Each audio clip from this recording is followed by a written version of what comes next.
ایک جرنیل نے لال مسجد پہ حملہ کیا، بم ان پہ گرا دیے گئے، ان کی لاشوں کو جلا دیا گیا، لیکن اب ہمارے اسٹیبلشمنٹ کے حواری، ان کے پالتو، ان کے غلام۔ السلام علیکم ورحمۃ اللہ وبرکاتہ۔ ناظرین، مولانا عزیز الرحمان ہزاروی صاحب نے مفتی عبدالرحیم صاحب کو کھینچ دیا۔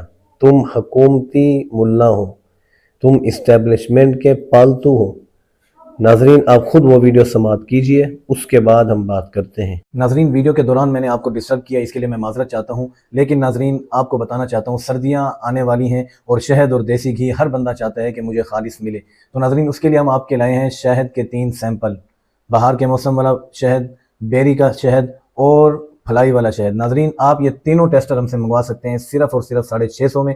چیک کر کے آپ جو بھی آرڈر کریں گے وہ چیز آپ تک پہنچے گی۔ پہلے آپ ٹیسٹر لیجئے، چیک کیجئے، اس کے بعد آپ منگوائیے۔ اس کے علاوہ باقی انفارمیشن کے لیے آپ دیے گئے واٹس ایپ پہ رابطہ کیجئے۔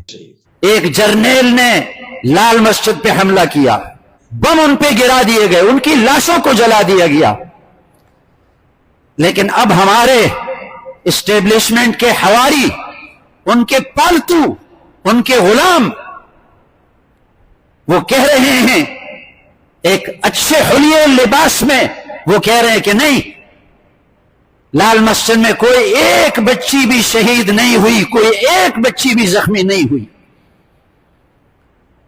کس کو خوش کر رہے ہو تم؟ کہاں سے تمہیں پیسہ مل رہا ہے؟ اللہ کو راضی کرنے کے بجائے تم کس کو راضی کر رہے ہو؟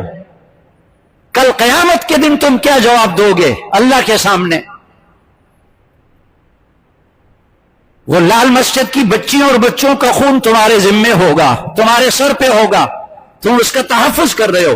14-15 سالوں کے بعد آج اس مسئلے کو اٹھانے کی کیا ضرورت تھی؟ دبا ہوا مسئلہ تھا، ختم شدہ مسئلہ تھا، آج کیوں اٹھایا؟ کس آقا کو راضی کرنے کے لیے اٹھایا؟ اس کی ضرورت کیا تھی؟ ناظرین، آپ نے مولانا عزیز الرحمان ہزاروی صاحب کا یہ بیان سنا۔ میں کوئی بات نہیں کرتا، پھر بات آ جائے گی کہ جی آپ نے علماء اکرام کی سفید ریش عالم دین کی بے ادبی کی ہے، تو اس لیے ایک سفید ریش نے ہی سفید ریش کو جواب دیا۔ آپ نے سنا اور اس کے اندر وہی بات دہرائی کہ بھئی اتنے عرصے بعد پہلی تو بات ہے، بات دہرانی نہیں چاہیے تھی، اور اب اگر مفتی عبدالرحیم صاحب نے ان بچوں کی شہادت کا انکار کیا ہے تو یہ خود بھی ان کے قاتل ہیں، کیونکہ وہ ان کی شہادت کو چھپا رہے ہیں۔